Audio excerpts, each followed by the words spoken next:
in a shocking attempt at total transparency.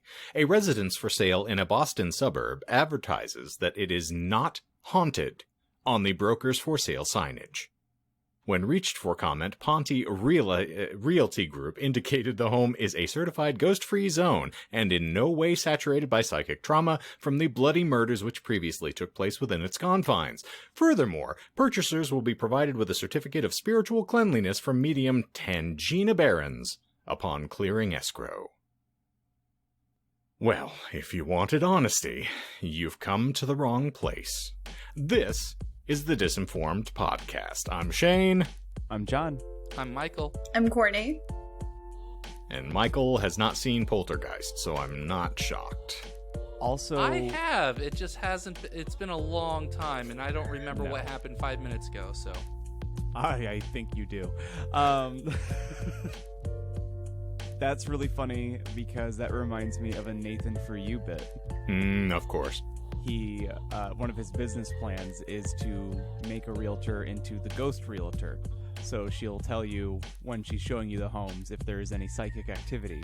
And they actually, I think, if I remember correctly, like they did a follow-up, and one of the mediums that they connected her with, they started their own, like they shot a pilot for the ghost realtor. now on HGTV or something like that, right? Probably, I don't know. I think the HD net. I think the medium. Oh my god, that's what it was. So the original medium died. Like had a massive heart attack. Like and you do. She brought. I bet in, she didn't see that coming. He didn't either. And she brought in another medium to try and talk to the deceased medium.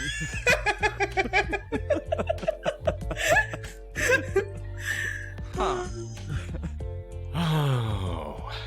Well, I think that is an appropriate topic, since we're going to dive on to, things that are dead or dying. Me? Hopefully. It is. Give me 5 minutes and we'll get there. Thank you.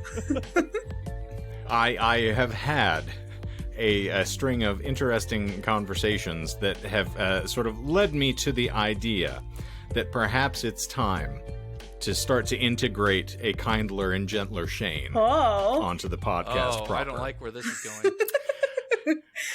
All right. My mother asked me whether I have anger management issues when I showed her the segment of me berating John last week. Oh, I honestly kind of blacked that out. At which point I was like, okay, well, it's the shtick. I'm far too fond of comics who routinely just completely lose their composure and scream and can't control themselves. So that's kind of the bit that I play on the show.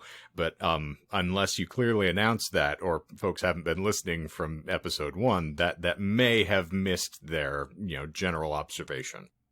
But the reason why all of this kind of coalesced to a head, and the reason I'm saying this, is that I realize in the course of me berating John, while I was just trying to have fun and be comedic, I did use something that is a pejorative for individuals who enjoy utilizing their mouth to stimulate a penis. Cocksucker? Yeah, I mean, I believe I said dick-sucking mouth, but, and there's nothing wrong with that at all. Of course. And entire civilizations have built and fallen upon that. I'm not entirely certain that I can follow your research on that one, bud, but... You don't think that Troy fell because of a dick I mean, suck? they fell on one, but I wouldn't say that was the causal effect. In any event, I am going to make... like the Achilles heel before me, if we're going to tie back in here, Helen. I feel like I need to dial back the racially insensitive speech and my use of big words, as John calls it, just for the sake of our sanity. And I'm going to strive to be a better person. Because in general, I don't fancy myself as a hate tank or someone who, uses pejorative phrases and is really attempting to subvert anybody. We're trying to have fun, but I realize in the climate we're existing now, sorry, I got real for 5 seconds here, but it's apropos of the topic here because I'm not looking forward to cresting into my Sanders years. That's all I'm saying. And I don't mean Bernie. Okay. Well, I wish you better luck than Michael and I sober casting. Okay. Because that lasted all of like a month. Yeah. If even. I mean, you never really got off the ground with that one. No. Yeah, I don't really. What's your bit? I've tried to execute this at work multiple times with coworkers and customers. What is it that you say all the time? You don't have an end to the bit, so here's a bow. So I do not have an end to this bit, so I will just end with a small bow. Yes. Yes. That's crept into my head. Or offer a small bow, anyway. How does this... You can custom fit it to your, particular leaning. How does this tie back into you granting me the sweet release of an early death? I had mentioned that just on the day when I'm desperately trying to be a kinder, gentler Shane and have understanding, you make me wait for a half an hour before we can start recording. And then stumble in saying that your equipment's not working and, you're basically a dumpster fire of a human being. And I'm trying to hold the dogs back in my head, but they are barking loud. So I might not make it through this episode without calling you something terribly insensitive again. But it's just because I love you, John. It's really all it is. I mean, you're allowed to use big words if they apply to me. And I was going to say, you and I are both of Irish descent, so yeah. You can call me a Mick bastard all you want. Which is, if you mix in M&Ms, is my favorite flavor. What? If you're gonna order one from McDonald's, can I have a McBastard, please? Peanut butter M&Ms. No, the ice cream machine's broken. You can't. Son of a bitch. Oh. So literally this happened while I was waiting to get the office. I don't want to forget this. I got an email and it was I archived it just because I whatever. I got an email and it was from I think Bigness Mitchell was the name of the person sending this email. This is Sam's uncle? And I opened, that's why I was like, Mitchell, okay. I don't trust these people.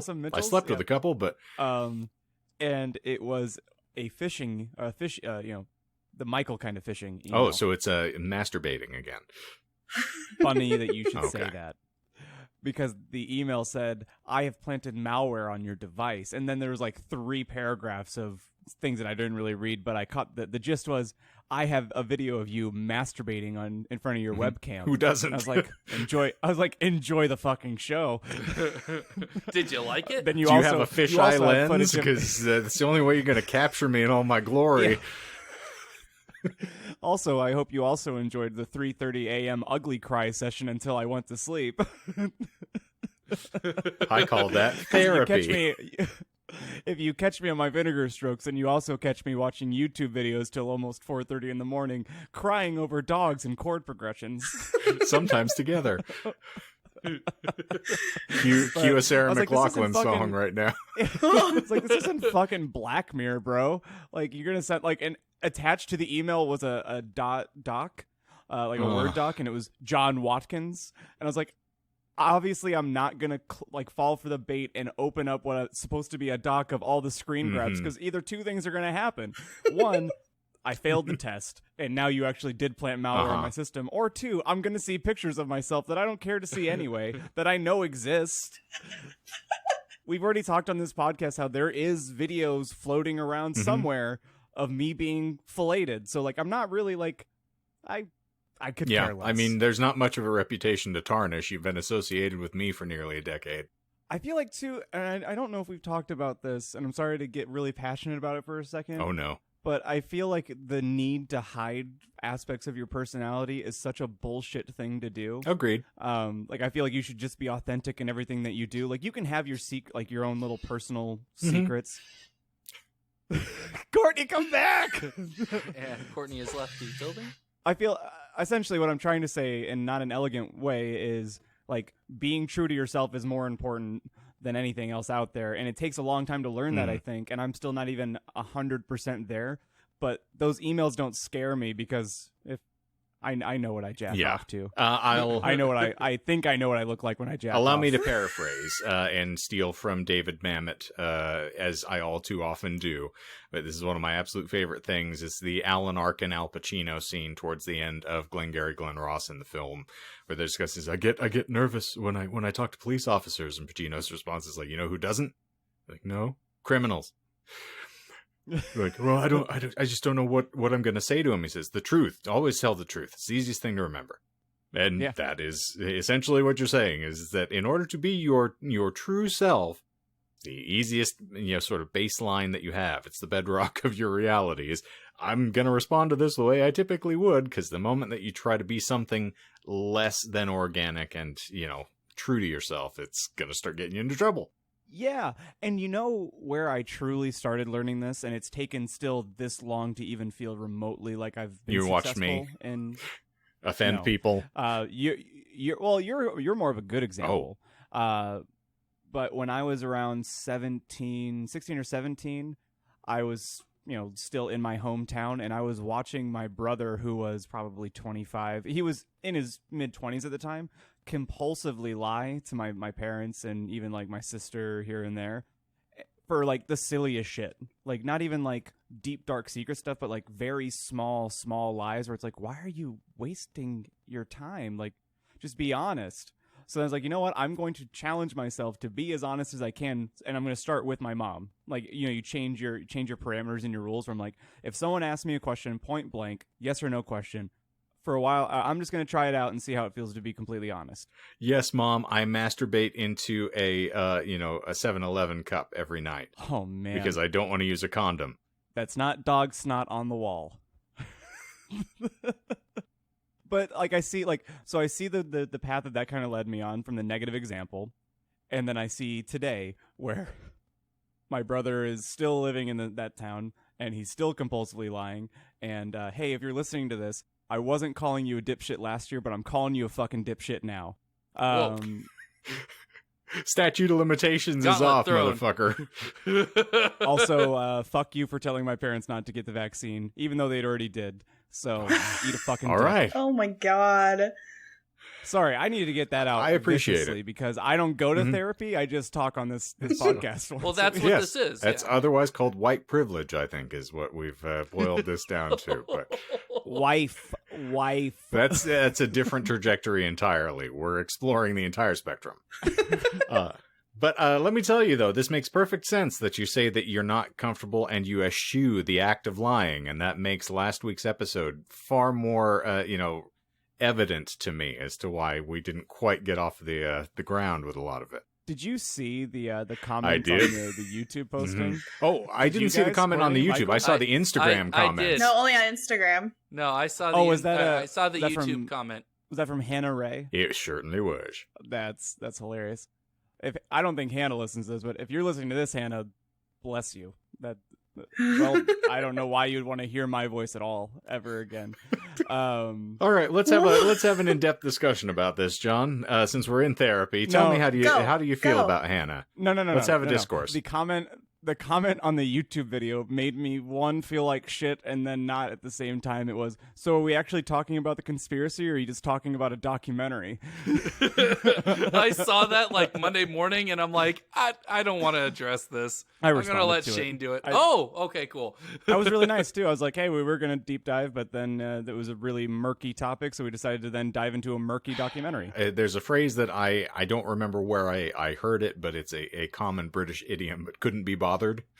And that is something I'm incorporating into my general sort of nomenclature when someone asks. Like, I feel like that could be put on my tombstone for sure. Couldn't be bothered. Couldn't be bothered. Why? Well, why didn't you take the garbage out? Couldn't be bothered. Couldn't be bothered. Yeah. You know what my coworker has gotten me saying, and I fucking hate him and it, is I reckon I can. I reckon. Rectum. I reckon.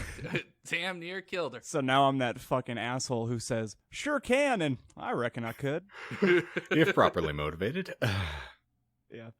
Speaking of reckon, did you guys know that Dewan has a podcast now with his brother? Is it called Plates Clank?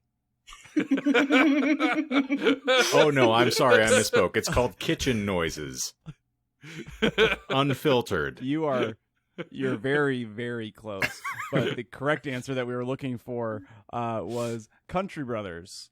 It's a country music podcast. Oh, okay. I thought it's on the verge of like Eskimo Brothers, just in a different trajectory. They are twins. I mean, it's not, there are porns out there about it. Well, you and I have already talked about space docking on this show, so I suppose we could just incorporate them and have a four-way. Well, that was my earnest attempt to say you should check out Country Brothers because they are authentically great human beings, and they're especially funny. And Duan knows, hopefully, that I love him to death, and I find him one of the most engaging and intellectually stimulating individuals I've ever met. But that sort of, I'm incredulous that he can give us a professional sounding podcast just based on our experience with him for the anniversary episode. And if anyone thinks that I'm being unnecessarily harsh, you didn't hear the pre-edit version that made it up online. No. That took a whole day to edit. I have no ill will towards him, but damn, that episode I'm was fairly hard. certain we heard someone actually being exorcised, and I mean like Catholic priest in the background somewhere in that episode. So I listened know to that one. Listens to this show, by the way. Good. So, I love him. I'm not trying to ruin his week here. I just want to clarify. He texted me what is it, yesterday? With like out of the blue, and I was like, what the fuck is he talking about? I was like, oh, the podcast. I don't pay attention to my own show. He said Melissa Oftemauer was the bass was the bass player on the Machina Smashing Pumpkins. Yes, album. he was. I mentioned that in the show, as a matter of fact. So he yelled that over to me. Okay. So. And I'm upset that you didn't know that, John. I'm just a trash potato floating through this Irish landscape. You are the world's most dedicated Smashing Pumpkins fan, as far as I recall. Tonight. There we go. Oh, okay. Give me two more. Zero, Bullet with Butterfly Wings, and Adore. Okay, well you've hit the highlights. Adore is the first song that I really liked by them. Really? Okay. It's that was actually, speaking to my hipsterish, that was my favorite Smashing Pumpkins record for a good long while. It was the only one that I owned for a long while. Yeah. Like it was the first one that I which had. Again, I apparently just have trash taste, which my music career makes so much more sense to me now. Fucking amen, brother. Well, thank you, Hulk Hogan. I appreciate you being on the podcast with us. Oh, sorry, I gotta go fuck my daughter now. Bye, brother. And that was my spot-on Hulk Hogan impersonation. So now I learned I can do Ben Shapiro and Hulk Hogan. Oh, man. You want to talk about... I'm sorry, we're just going to go devolve here as per usual. I was watching Ben Shapiro today. Apropos of nothing. Great. So you had to get rid of a boner? I went down a bloody like toboggan ride of intolerance for a good 20 minutes because he's the fucking worst. Dude. He is. I've been watching this. So Steven Crowder, I looked at one video where he argued with Rogan about marijuana. And unfortunately, this has now opened me up to Steven Crowder like nonstop in my YouTube feed. Oh, good night, sweet YouTube recommendations. Indeed. But you know what the funny thing is like, know your enemy, right? This is the general rationale. Yes. So I'm like, he's pretty erudite. He's actually articulate, and it falls into the Shapiro camp of somebody who I can understand this sort of honey tongue that they lure people in with, regardless of whether their facts are spurious and the conclusions they come to are really ridiculous. Go ahead. I'm sorry, Courtney's just really tickled pink by, I believe, your use of the phrase honey tongue. It is a honey pot in that man's mouth. Do you know that's a legal term, honey pot? Uh-huh. It is a legal term? Yes, it is. It is a legal term. Yes. Is it for Shane slow dicking me? No, it's he, she, me, bees, cum-cums. But only if he's extorting you for information. Oh, so you're talking like Bigness Mitchell might be...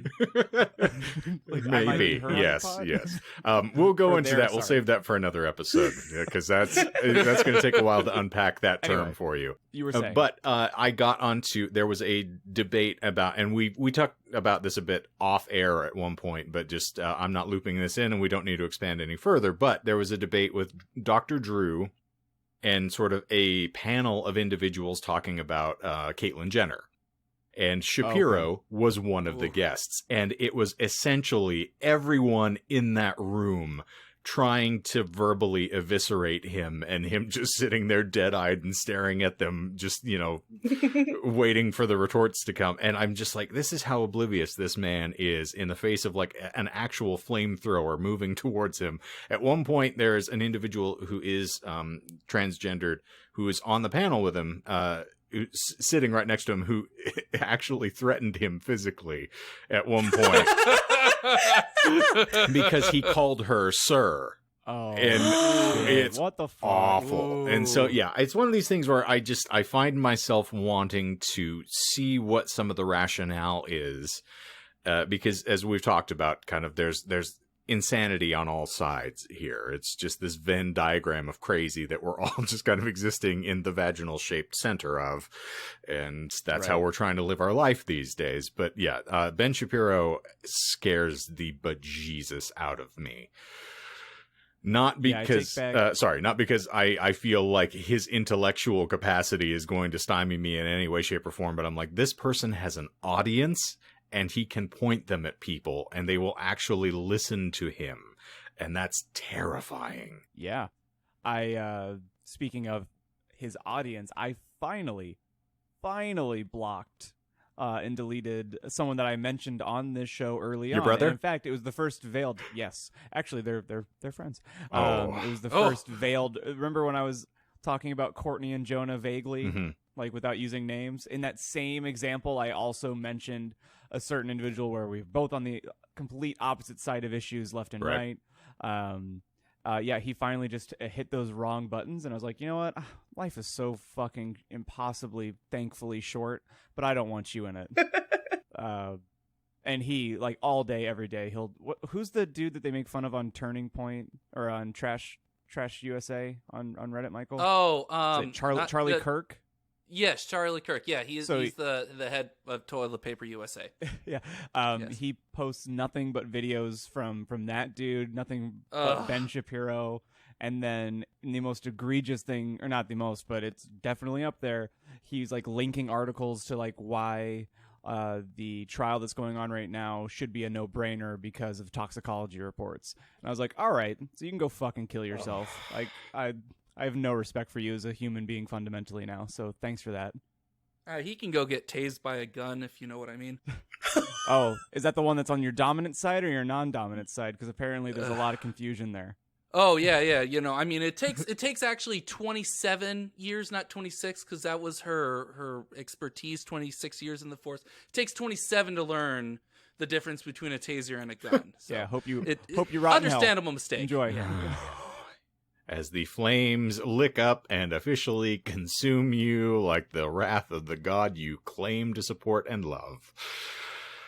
I'm going to apologize. I feel like I came in really hot today. You and I just got to swap. See, this is what the byproduct of me coming up out of the water is you going down into the water. Someone's got to be in the water. Yes, so you can be the rage hate tank for a little while, John. I'll bequeath you the mantle. I can't wait for Michael's week. Oh, yeah, Courtney and I made an agreement on Twitter because I made a tweet that Courtney identified with, or at least supported me on, which is tangential to your YouTube algorithm, because I tweeted earlier today that you never know truly when you're in a depressive episode until YouTube starts slipping in self-help videos on the suggested bar. Ooh. I was like, yeah, you right. And I don't remember what Courtney's initial response was, but it ended up... She's like, oh, it's better than them suggesting just give up videos. And I was like, oh, you mean Michael's weeks on Disinformed? Oof. And now the next Michael topic. not to spill the beans too early, Courtney and I are just going to get really, really high before Michael's next topic. That's not today, is And it? I'm going to get really, really low for Michael's next topic, apparently.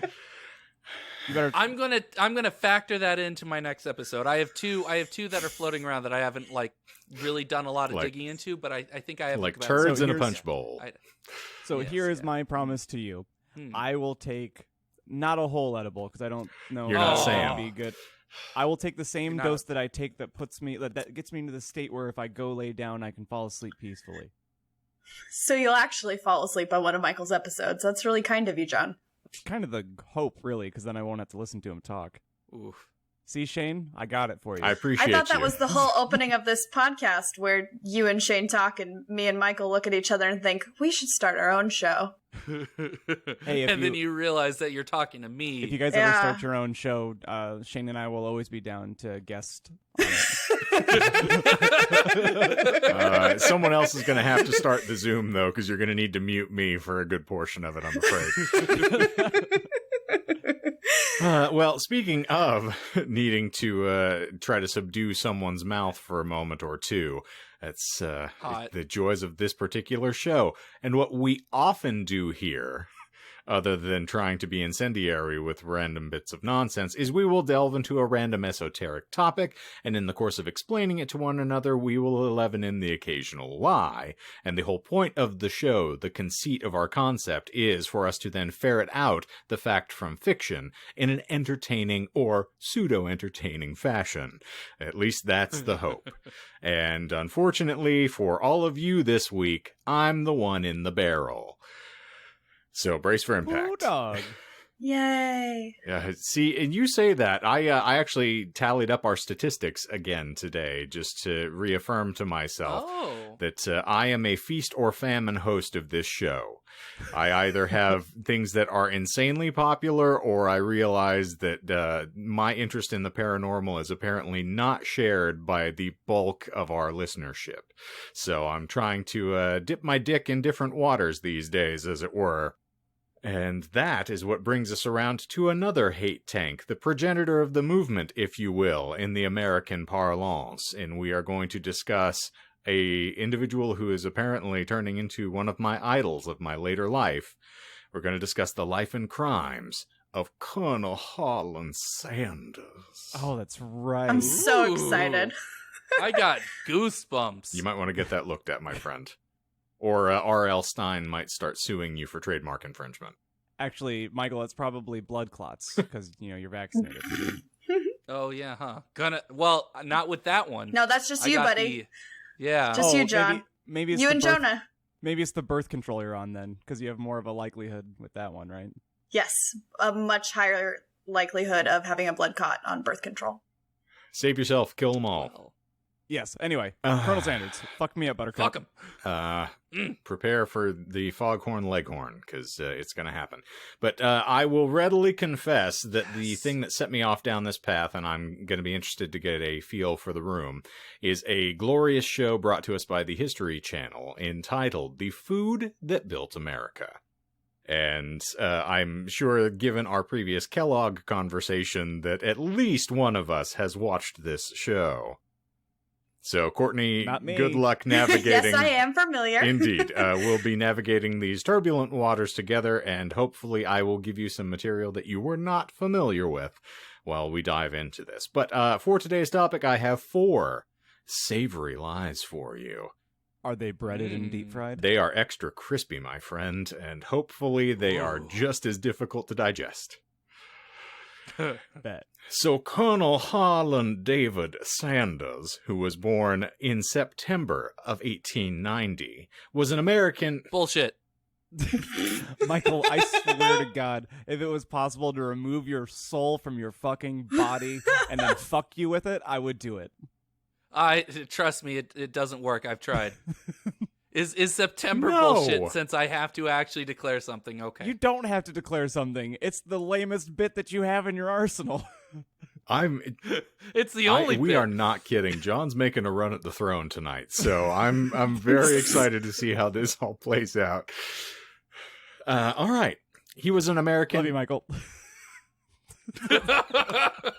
He was a Japanese businessman, best known for founding the fast food chicken restaurant chain Kentucky Fried Chicken, also known as KFC for those playing the home game, and later acting as the company's brand ambassador and symbol. His name and image are still symbols of the company, go figure. The title of Colonel is an honorific one. And it is the highest awarded by the Commonwealth of Kentucky, the Kentucky Colonel, and is not an actual military rank, as the Governor of Kentucky bestows the honor of a colonel's commission by issuance of a letters patent, in the category of who gives a flying fuck, but that's what Wikipedia feels we should be informed of. Well, they never Okay. lie. So there's not military service, or is there? Dun, dun, dun. Brace for impact. There's probably not. Sanders began selling fried chicken from his roadside restaurant in North Corbin, Kentucky during the Great Depression, and not John's teens, unfortunately. Hey. Existence. It's your ongoing mission. Yeah. During that time, Sanders developed his secret recipe and patented method of cooking chicken in a pressure fryer. Recognizing the potential of the restaurant franchising concept, Sanders facilitated the first KFC franchise opening in South Salt Lake, Utah in 1952. Is Salt Lake bullshit? It is not. It's a far cry from Kentucky, but this is the first time he got a fish to bite on someone purchasing the franchise, was in Utah. It's the reason why I am talking about this being a two-part topic, because I will just tell you out of the gate, we're not even going to get to him founding KFC in the course of this episode. Okay, so you heard it here first. This is part one. Yes, so this is possibly part one, depending upon how well this goes, because this might just be a four-finger stinker. She has a name. She doesn't listen to this show, so I can't address her appropriately. When his original restaurant closed, he devoted himself full-time to franchising his fried chicken throughout the country, in particular the Southland. But moving into his early life, he was born on September 9th, 1890, in a four-room house east of Henryville, Indiana. The oldest of three children born to Wilbur David and Margaret Ann Sanders. You just had to say it that way. Well, It was completely intentional. Wow, Michael, that was really good. Do it again. Shut the fuck up. Wilbur. Can you clip that and I'll throw it into something that Asher and I made over the weekend? Oh, no. No, I'm scared now. I have outro music to send in the next week. Hiya. Outro music? Yeah. No more Uncle Touchy? Yeah, it's Uncle Roger Oh, now, man. motherfucker. Oh, no. Hiya! All right.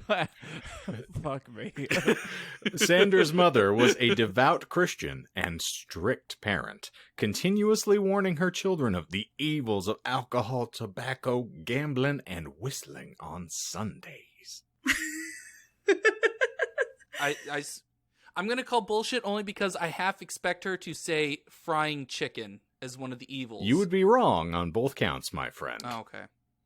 Fair enough. I figured it'd have to be just that sort of touch of irony where that was one of the evils that she... I just shudder at the thought that if your threshold for evil is whistling on Sundays, then man, I am slated for hell in the worst way. Well, whistling takes work, and you can't work on the Sabbath. We practice on Sundays by and large as a band, so I mean, we have been making the devil's music now for years on the Sabbath, and it's ghastly. We've paid the price.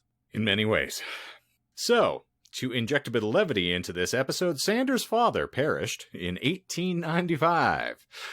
His mother then began working in a tomato cannery, and the young Holland was left to look after and cook for his siblings. By the age of 7, he was reportedly skilled with bread and vegetables, and improving with meat. I guess maybe he had to make it into his teens before he was more adept at handling it. Well, you got to level up. You start with bread, you just make basic bread, and then you start increasing your skill, and then you can start breading, vegetables, and then you can cook vegetables. What else can you bread, Michael? That's why you work in a pizza joint, apparently. And speaking of which, as I got... Only the finest quality ingredients brought to you from the dumpster. Not just any dumpster, okay? The dumpster outside of Little Caesars. On Mill and Ash? All right. Oh, Papa. Yeah. I was wondering if that was the one. We drove past there the other day, and I was like, is that the one? You can bleep that if you want to. Well, considering that's not the cross streets of Oh, I'll my tell work. the exact cross streets. It's on Lemon and Terrace. I've said this before. And There's only me. one. There's only one Howie's right next to campus. So Well, you're going to need to bleep that, my friend. Woohoo! I can't. No. I don't give a shit. Visit me at work. You know, what's I don't funny give a is fuck. when I started getting more adept with cooking things, I wound up working with the yeast far later in life, as opposed to Harlan, who started out with it, apparently. But Gross. all right, Nicole.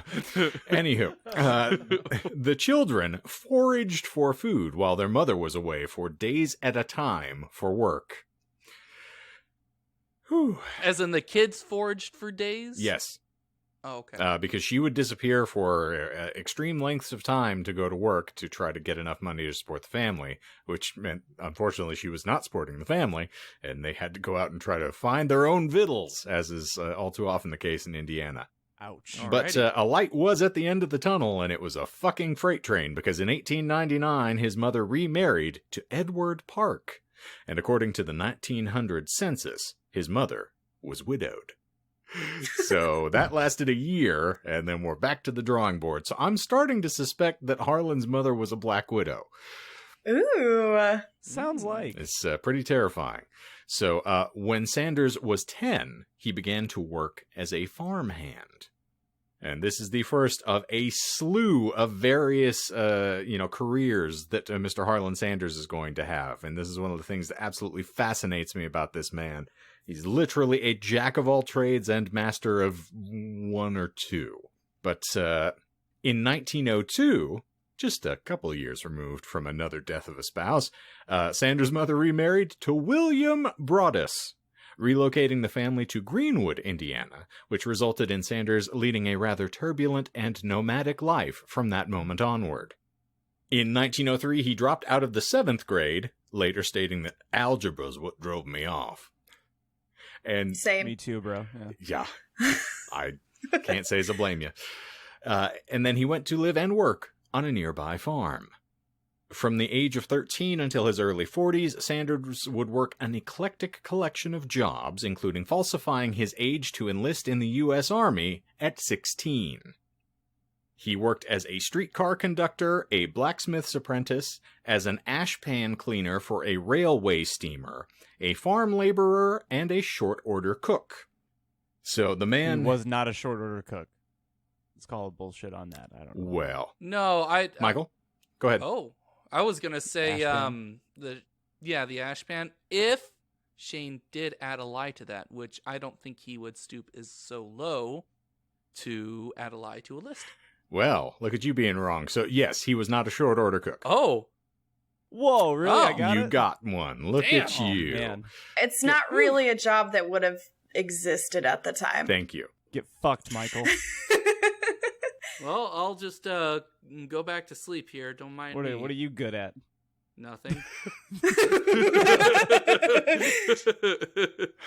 I mean, you're decent at living in spite crippling depression. That's fair. Fuck Look you. on the bright side, you sad fuck. This episode has been brought to you by Paxil. Feeling low, feeling incomplete, empty. That reminds me. Today's episode is sponsored by Indeed. So Paxil. put a Paxil Just up your ass. give up. just, Just do it. just might as well jump. If we're talking about Paxil, we should probably say just don't do it. Oh, like go on Paxil? Yes. All right. So, Sanders was working as a fireman, or a steam engine stoker, from the ages of 16 to 19 until he was fired for insubordination after he got sick. As a harbinger of his future sort of, what would we call this? Lack of decency and dedication to, functioning within a workplace, Sanders bludgeoned the train conductor unconscious for criticizing his efforts at shoveling coals, while Sanders was attempting to work with a respiratory infection. So it's and then he threw a piece of chicken on his chest. He said, "Now clean yourself up, bitch." It's like, okay, so you're working shoveling coal all day, and they're gonna bitch at you for not being able to breathe and do it faster. I like that he had the strength to bludgeon the guy, though, with his respiratory infection. Is that bullshit? I really would love to have that kind of energy. It would be nice, wouldn't it? If you can bludgeon me unconscious, then you can work harder, damn it. But is it Exactly. bullshit that he had the energy to do it, or did he actually pull that off? It's bullshit. Okay. Well done, Courtney. You helped me sniff that one out. Whew! Feels good to win imaginary points today. Damn. So, John is just on fire today. Shit. this would be the first of a string of violent outbursts which would ultimately severely impact Sanders' life and livelihood, ultimately culminating with his being accused of murder in 1931. Murder? What's that? I said murder? Okay, we're just moving on. So, So that's how it while feels. working Okay. on the railroad, he met Josephine King of Jasper, Alabama, and they were married shortly thereafter.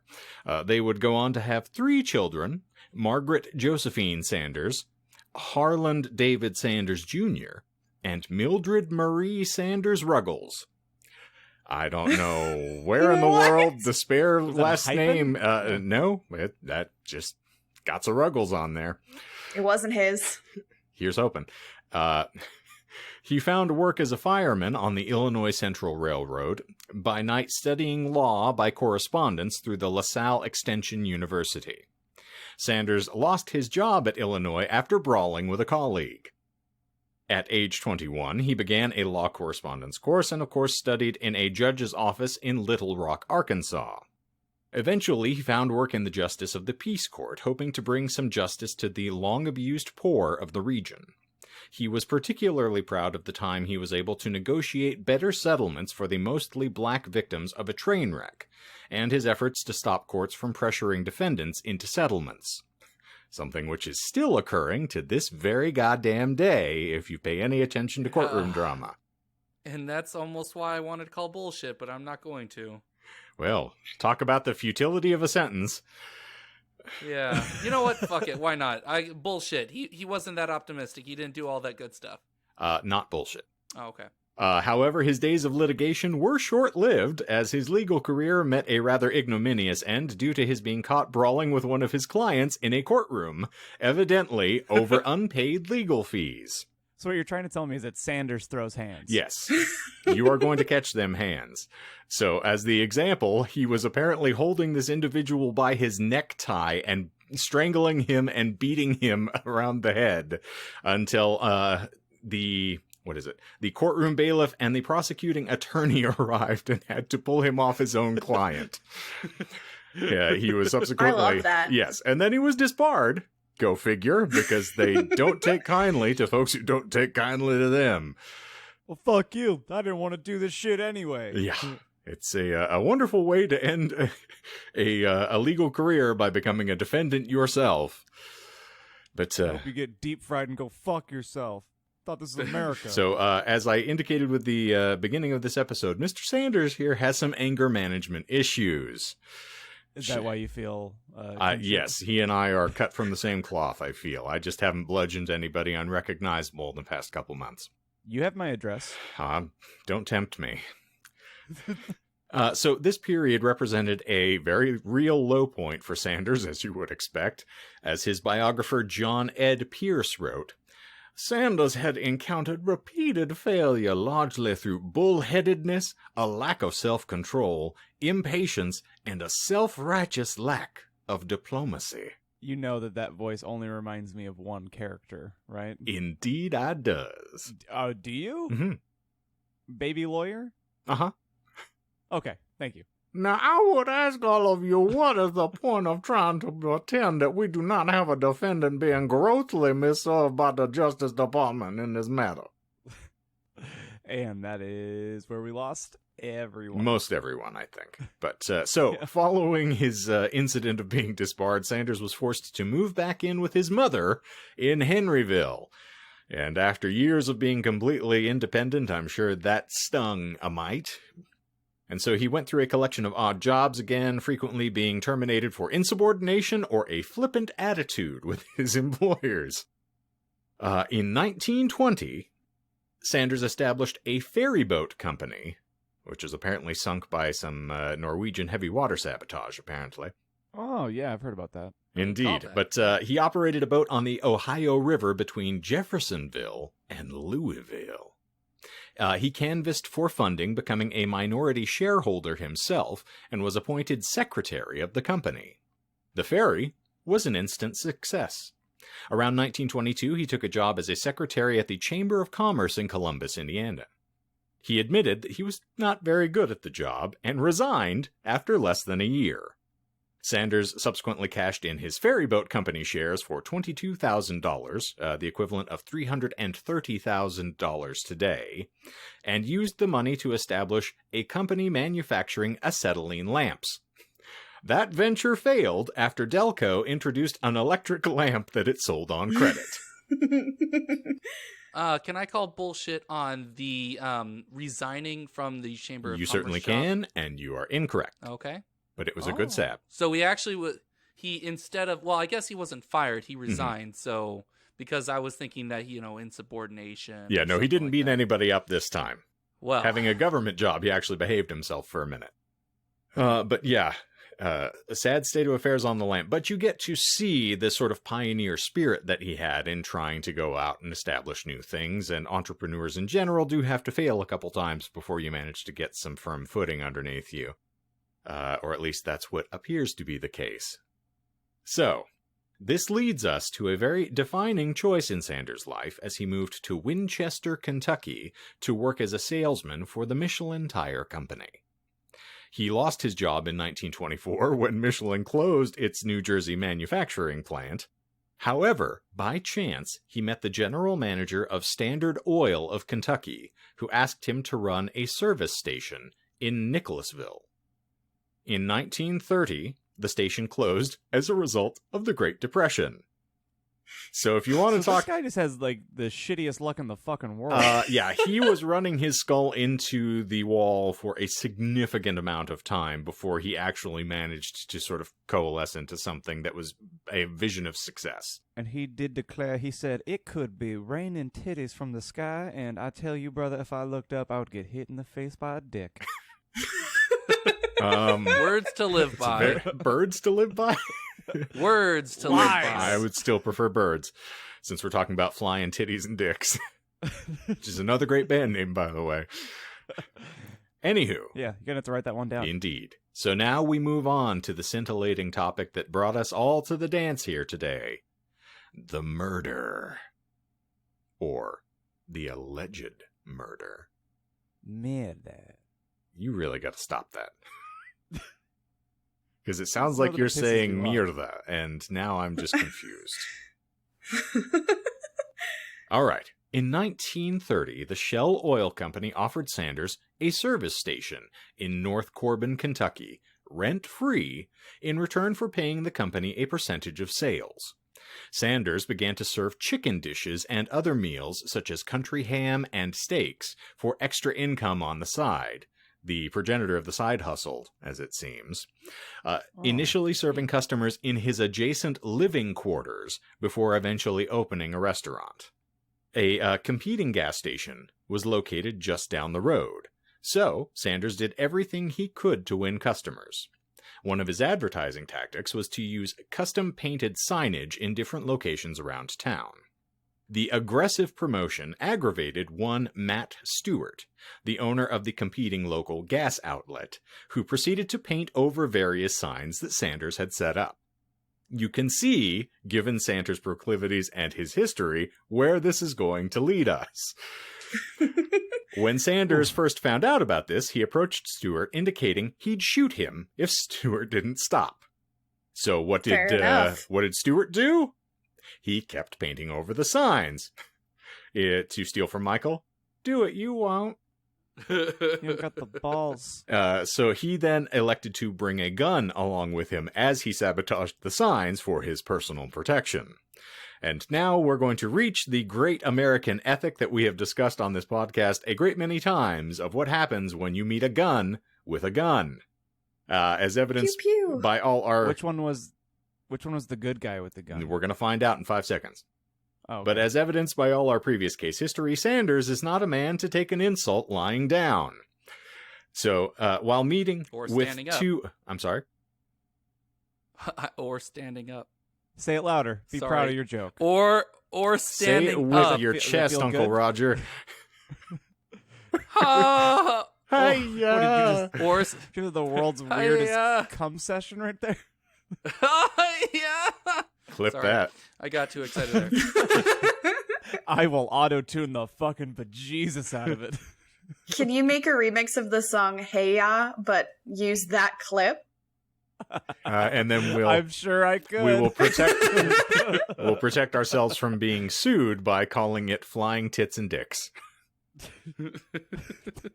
So, whilst fuck. meeting with 2 district managers from Shell one day, Sanders saw Stewart painting over a sign yet again. This was the 7th of May in 1931, and it was a hot, dusty day in the mountain town of Corbin, Kentucky. Stewart paused from painting when he heard an automobile approaching at high speed, or what precipitated high speed in 1931. It was coming from the north, from a swath of backcountry known amongst locals as Hell's Half Acre. The area was so named for its primary exports: bootleg booze, bullets, and bodies. The neighborhood was also commonly referred to as the Asshole of Creation. Stewart... It's Yeehaw. also where Drowning Pool got the idea for the song Bodies. Nope, moving on. So, Okay. Stewart probably squinted through the dust at the approaching car, wiping sweat from his brow with the back of his paint-flecked wrist. He probably knew that the driver would be armed, angry, and about to skid to a stop nearby. Stewart set down his paintbrush and picked up his pistol. So anyway, I started shooting. The car skidded to a stop, but it was not an armed man that emerged. It was 3 armed men. "Well, you son of a bitch!" Sanders shouted at the painter. "I see you done it again." Sanders and the 2 men rushed over to stop him. Stewart jumped off his painting ladder and started shooting.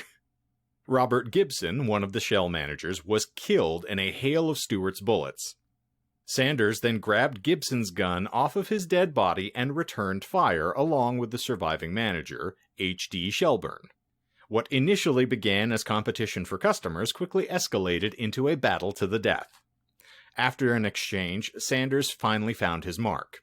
A bullet hit Stewart in the shoulder, and he is reported as shouting, "Don't shoot, Sanders! You've killed me!" That's not how that works. You'd think. I am dead. Oh. Was he shooting at Michael? You'd think.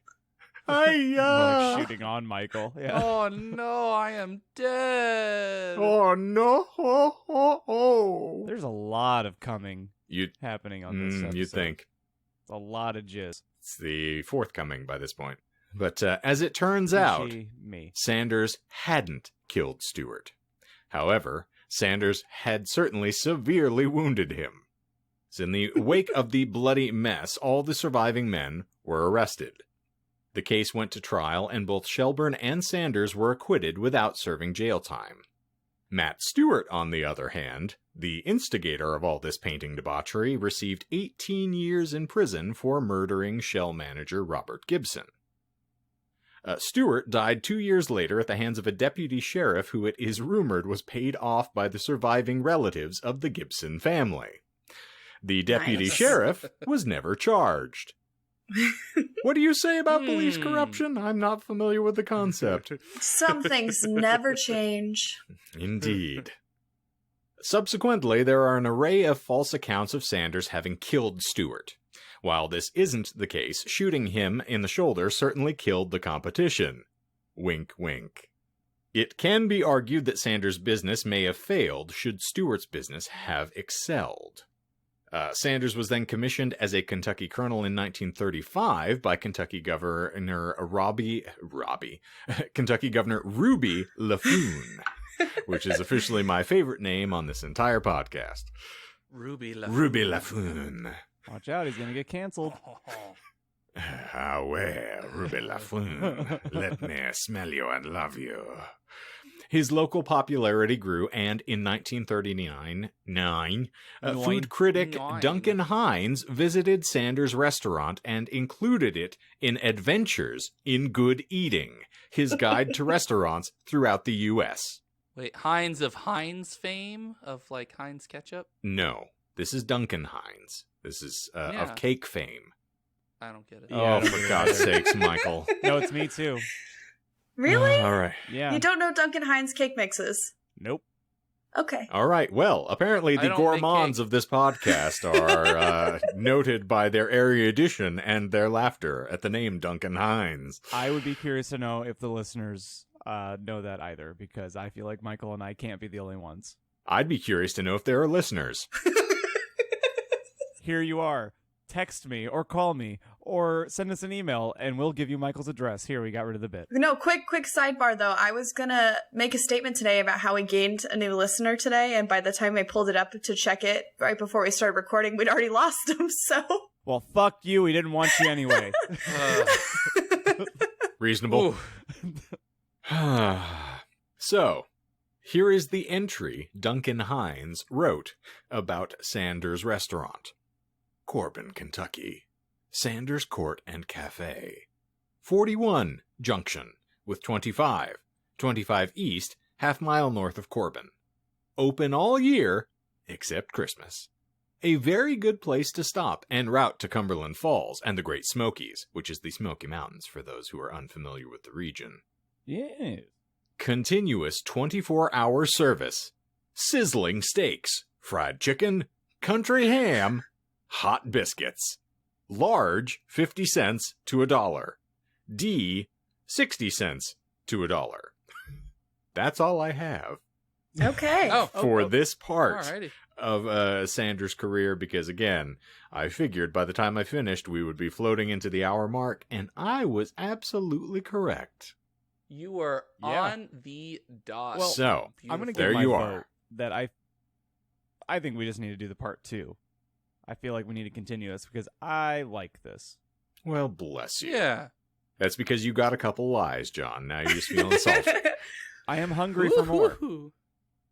Well, he'll feed you in under 8 minutes. Kentucky Fried Crime. You'd think.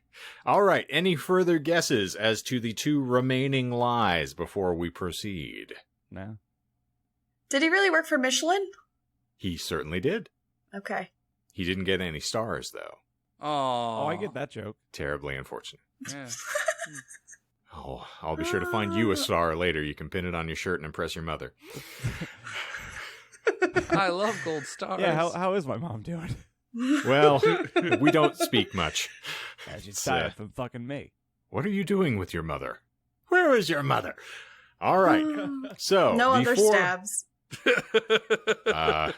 Michael, No, I said no twice. I didn't hear you either time. I'm sorry. It's So. no one does. It's fine. Here are the 4 lies as indicated. So he was never a short order cook. Courtney to Wright, that is a cultural anachronism. Didn't quite exist in the late 1800s, but what are you going to do? He did not bludgeon the train conductor unconscious for criticizing his effort. I'm sure he, just ran his mouth off a little bit. Furthermore, he did not actually hold the client by the necktie and beat him about the head and shoulders, but he did get into a bit of a scrum there, so he was not restrained in the courtroom. Apparently, this was something that was done outside of the courthouse, and he approached the gentleman for not paying his legal fees and proceeded to just beat him up. Nice. Like you do. Right. And then the final of the lies is a bit of a cheapie, but again, what are you going to do? The exact quote was not, "Don't shoot Sanders." It was, "God damn you, Sanders, you've killed me." That quote's better. It's much better. That's why I wanted to leave it out, because it's much more fun to do an unveil. Damn you, Sanders. God damn you, DeSanders! D is silent hillbilly. But those are the 4 lies of the incredibly hyperbolic life of Colonel Harlan Sanders, at least up through 1935. Jeez. I do know why I have this question, and I just don't know if there'll be an answer on this podcast or not. Mm-hmm. Why did split restaurants happen for like split chains? You know, like where you'd have like half Taco Bell, half Pizza Hut, or like, because I always think of Taco Bell and KFC together because we're near where I grew up. There was a joint KFC Taco Bell. Do any of you know why they're split franchises? Well, if they're both owned by the same overarching the corporation, parent company. Yum Brands. Yeah, I don't see why not. Yeah, Courtney, you were nodding your head pretty heartily. If I'm not mistaken, most of the time when that happens, they're both owned by the same parent company, like Michael was saying. Specifically, Yum Brands is known to do that, where they'll put 2 kind of different concepts close together. Because if you don't want one, you might want the other, and it makes it really convenient. I was going to say, what is the actual benefit there, though? You're expanding your portfolio. For instance, if you don't like Long John Silver's, they can still get away with whipping a taco at you from time to time. That is the most disturbing duo restaurant, and Sam's House had one, or has one right near it. Mm-hmm. And I disagree. I think it's marvelous, because occasionally you do want a quesadilla and some hush puppies. Okay, but here's what I understand then, and then I'm done with this stupid. No, you're not Jerry Seinfeld. You're just going to keep up this bad deal? If we did go to that Taco Bell Long John's, and ask for a fish taco, could you make that happen? I mean, you could make that happen. Just say, I want a gordita shell and a piece of fried fish. I want my overworked restaurant employee to put the fish from Long John's side onto the Taco Bell taco. I mean, I don't... if it's not on the menu, they're not going to do it. Or if you sell the kid weed behind the dumpster afterwards, maybe. Just go to the dispo yourself.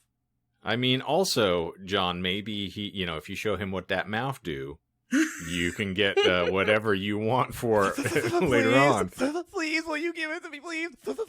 Like now, that is the exact combination, Taco Bell and Long John's, that gave us the Cheeto the mac and Cheetos, and that was Burger King. Oh, you're right, that was Burger King. It's right down the road, though. But what? So we got the Oh, it's a slushy. They did the They did the Skittles or Starburst slushy and Starburst pink. Yeah, pink. The Kentucky Fried Chicken. They did the Crunch Berry balls as well. That one is what, if I recall, snagging that. We made passing comments about it on the show over the past year and a half or so, but Sam, seriously, for a good chunk of time, and maybe it still exists and we just don't know because we've been off for a year, but was addicted to tracking down these very kitschy items. What you're saying is Sam used to eat like a stoner before she was actually a stoner. She was the, without the vicious suicide in the bathroom, she was the character on Breaking Bad who goes and tastes all the dipping sauces. Mm-hmm. Do you know this one is called French. Yeah, French. Like that. She's like, well, we gotta stop here before we go to our gig. Oh, you hungry? Well, not really, but they have this one. We gotta try the mac and Cheetos. Yeah. I just need to know if it's good or not. I'm going to save you the time, Sam. It's not good. I still got to know. And then she gets it. She goes, huh, it's not good. Like, who could have fucking guessed? You're telling me that a gimmick is not actually substantively tasty? Yeah. What? Oh, speaking of Sam, though, shameless plug again for the 3 people that listen to this show. We got our first gig back. May 4th at the Wandering Tortoise. Come get sad again. And that same week, we have another show in Old Town Clarkdale. Yes, Smelter on Town. That Saturday, the 8th of May. Smelter Town Brewing. It's going to be lots of fun. Apparently, they're having a big block party down there. So if you want to try to catch the COVIDs, we got the best means for you. Yeehaw! Sign me up. You will. Yeah, try to talk your way out of that one. Yeah, you haven't seen a spread that big in a long time. Riley Reid is not being discussed on this podcast, John. Oh, Courtney had a really, really interesting question for all of the men on this podcast. No. Okay, go ahead. My Fire away. my secret Twitter is not for you. I'm gonna block you, John. Don't you fucking dare block me. You know what? That was like one of time. the first like tweets from mine that Steven liked. Well, now you have to say it. No. Oh, Okay, also, I'll take this. Steven. Well done. So the gist of what Courtney tweeted, Or the jizz of what Courtney tweeted, if you want to stay on brand. Tweeted was, it's really fascinating being part, like having joint ownership of an Instagram account that has 3 other boys on it, because she has now witnessed what you and I have talked about before, where all she sees are scantily clad women. Mm-hmm. But she made a very specific observation that they all have a very similar body type to our beloved co-host here. So she's trying to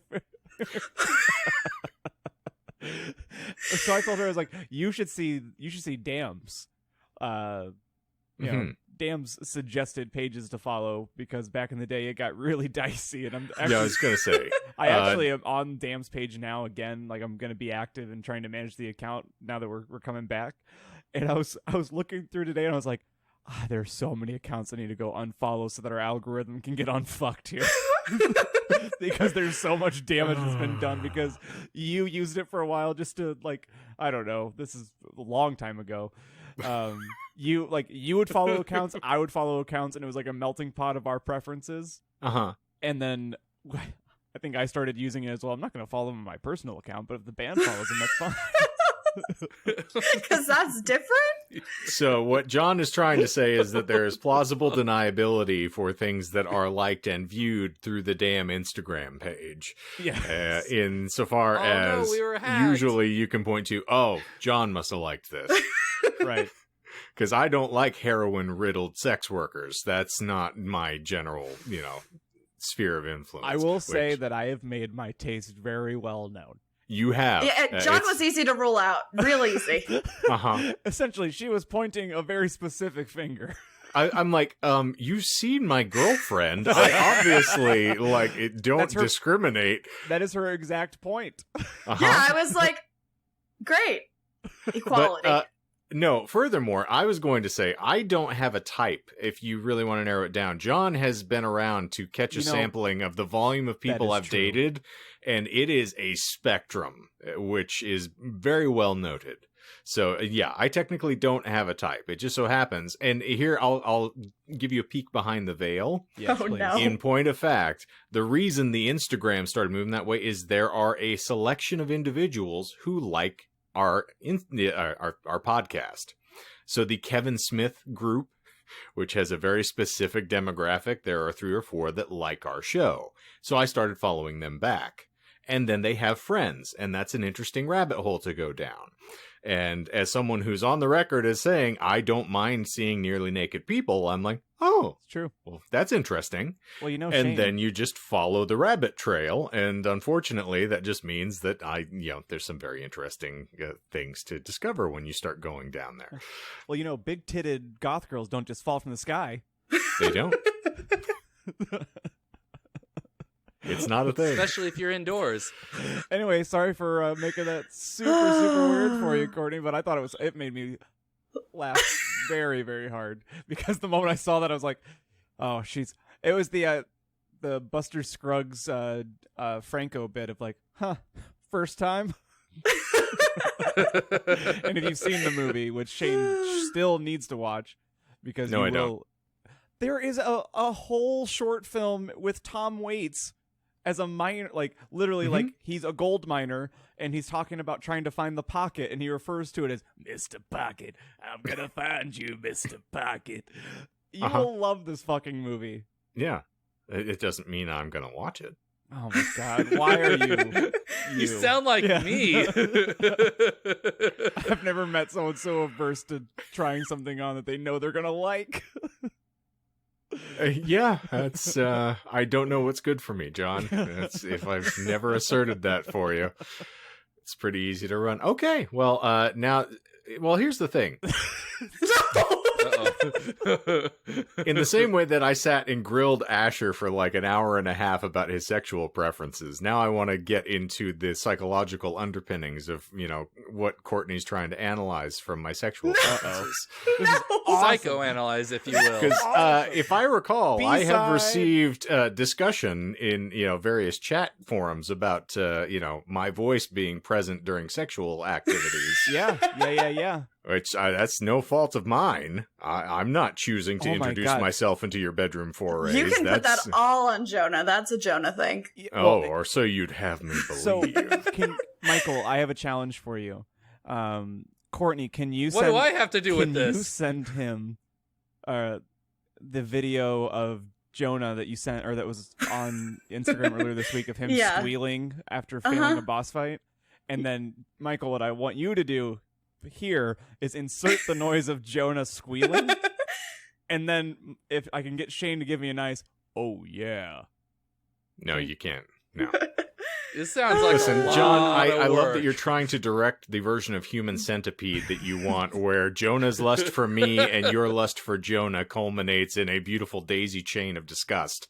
Well, but listen, that's not gonna happen, This my ship friend. isn't gonna sail. Sorry. I'm not your paper doll. I didn't want to get up on a soapbox here, but Too late. Biggins Mitchell in the email said that I need to make this happen, or else she would leak the video of me jacking off. So it's not me directing. It's Biggins. So God damn it, apparently Biggins. know what Courtney's other hidden username is now. Oh my god! The weirdest Oh, sense you of thought you were gonna fucking Shane. get away with it, didn't you, you little snake? I was gonna get his social security number next time. He'll give that to you regardless. It's my- This shit has more twists than an M. Night Shyamalan movie. I have no idea what's going on True anymore. if big. Where am I? True if Biggins. Big if Biggins. True if Biggins. Biggins if true. I don't know Biggins anymore. if true. Well, if our Instagram has proven nothing, it's that I like Biggins. So we're gonna just take that where it lay. So, for another awkwardly nailed dismount here at the Disinformed podcast, I'm Shane. I'm John. I'm Michael. And I'm And- Courtney. She's disappeared, is what she is. And me. Oh, so long, Biggins. So long and good. I like it. So long, and get a. I'm sorry, I'm going to try to compose myself. So long, and here's hoping the umbrella will stop the raining tits. That's all I have for you. And Nope. here's a bow. I have no end to this bit, so get me a big one.